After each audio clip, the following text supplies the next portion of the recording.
Hello दोस्तों, जय श्री कृष्ण, राधे राधे।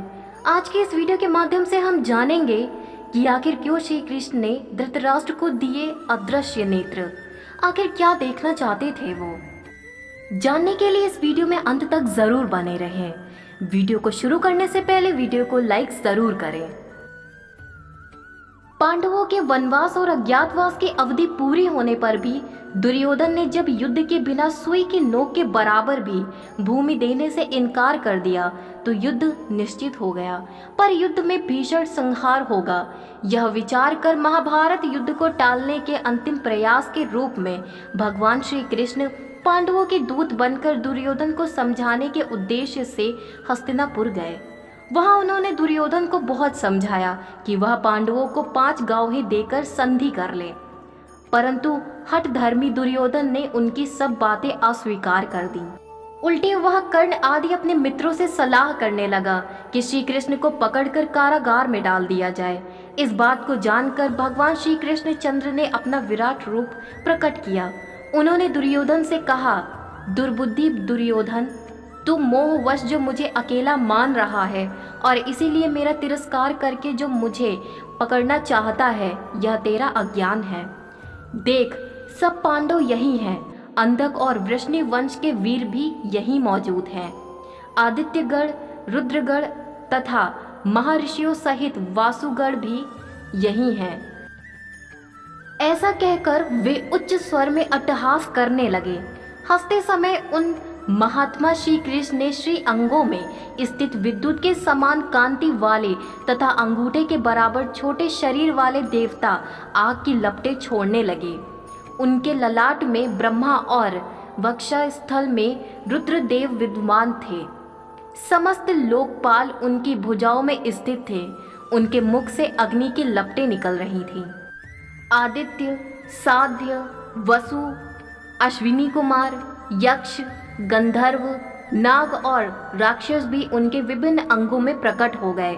उनकी दोनों भुजाओं से बलराम और अर्जुन प्रकट हो गए। उनकी दाहिनी भुजा में अर्जुन और बाई में हलधर बलराम विद्यमान थे। भीमसेन, युधिष्ठिर तथा नकुल सहदेव भगवान के पृष्ठभाग में स्थित थे। प्रद्युम्न आदि वृष्णिवंशी तथा अंधक वंशी योद्धा हाथों में विशाल आयुध लिए भगवान के अग्रभाग में प्रकट हुए।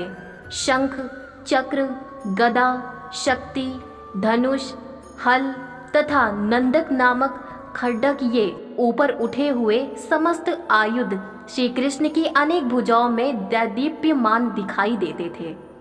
उनके नेत्रों से, नासिका के छिद्रों से और दोनों कानों से सब ओर अत्यंत भयंकर धूम युक्त आग की लपटें प्रकट हो रही थीं।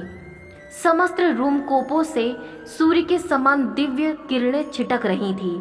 श्री कृष्ण के उस स्वरूप को देखकर समस्त राजाओं के मन में भय समा गया और उन्होंने अपने नेत्र बंद कर लिए।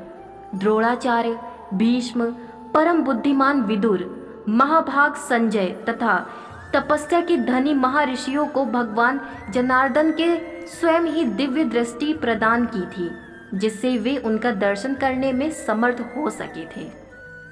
धृतराष्ट्र ने प्रार्थना की कि भगवान, मेरे नेत्रों का तिरोधन हो चुका है, परंतु आज मैं आपसे पुनः दोनों नेत्र मांगता हूँ। केवल आपका दर्शन करना चाहता हूँ, आपके सिवा और किसी को मैं नहीं देखना चाहता।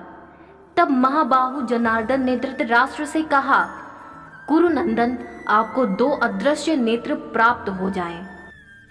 इस प्रकार भगवान श्री कृष्ण की कृपा से उनके विश्व रूप का दर्शन करने के लिए धृतराष्ट्र को भी नेत्र प्राप्त हो गए। उस समय भगवान श्री कृष्ण के विराट रूप धारण करने से सारी पृथ्वी डगमगाने लगी। समुद्र में खलबली मच गई और समस्त भूपाल अत्यंत विस्मित हो गए। उस समय सभा भवन में भगवान श्री कृष्ण का वह परम आश्चर्यमय रूप देखकर देवताओं में दुंदुभियां बजने लगी और उनके ऊपर फूलों की वर्षा होने लगी। तदनंतर शत्रुओं का दमन करने वाले श्री कृष्ण ने अपने इस स्वरूप को उस दिव्य, अद्भुत एवं विचित्र ऐश्वर्य को समेट लिया। तो यह थी आज की हमारी वीडियो। उम्मीद है आप सभी को यह वीडियो पसंद आई होगी। वीडियो को लाइक शेयर सब्सक्राइब ज़रूर करें। अब मिलते हैं किसी नई जानकारी के साथ, तब तक के लिए राधे राधे।